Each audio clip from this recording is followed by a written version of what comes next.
भक्ति नहीं आई जिसने जन्म जन्मांतरों के संस्कारों को भस्म कर दिया हो और विशुद्ध ज्ञान से प्रकाशित हो गया हो, तो फिर प्रश्न ही नहीं आएगा कि हमारा छीन लिया क्या?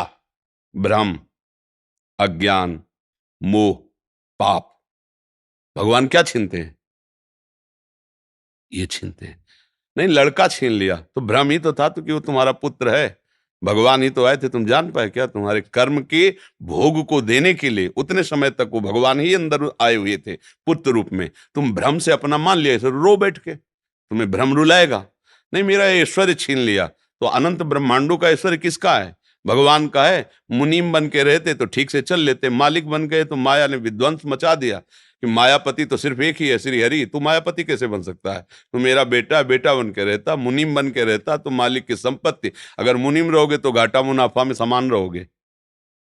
हमें तो पेमेंट मिल ही रही, जो घाटा पर वो मालिक का, जो मुनाफा हो मालिक। तो मुनीम बने नहीं, क्योंकि घाटा मुनाफा का तुम्हारे ऊपर असर हो रहा है, तुम हर्षित हो रहे हो और शोकित हो रहे हो। सिद्धांत से समझोगे तो भगवान पर कभी दोष नहीं लगा पाओगे। सच्ची मानिए, क्या छीन लिया है?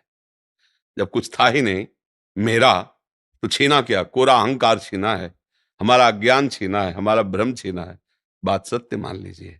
भगवान जैसा कृपालु कोई नहीं, अध्यात्म जैसा कोई मार्ग नहीं है परमानंद प्राप्ति के लिए। अध्यात्म मार्ग है।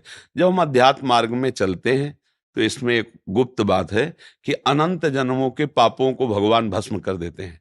पर जो उन जन्मों से पाप कर्म का फल निकालकर इस शरीर की रचना हुई है, वो हमें भोगना पड़ेगा, क्योंकि अब हमारी भक्ति चल रही।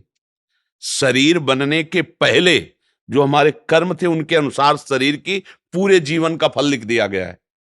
इतने समय के बाद ये रोग होगा, इतने समय के बाद हाथ टूटेगा, इतने समय के बाद आंख टूट, हमारे कर्म के अनुसार।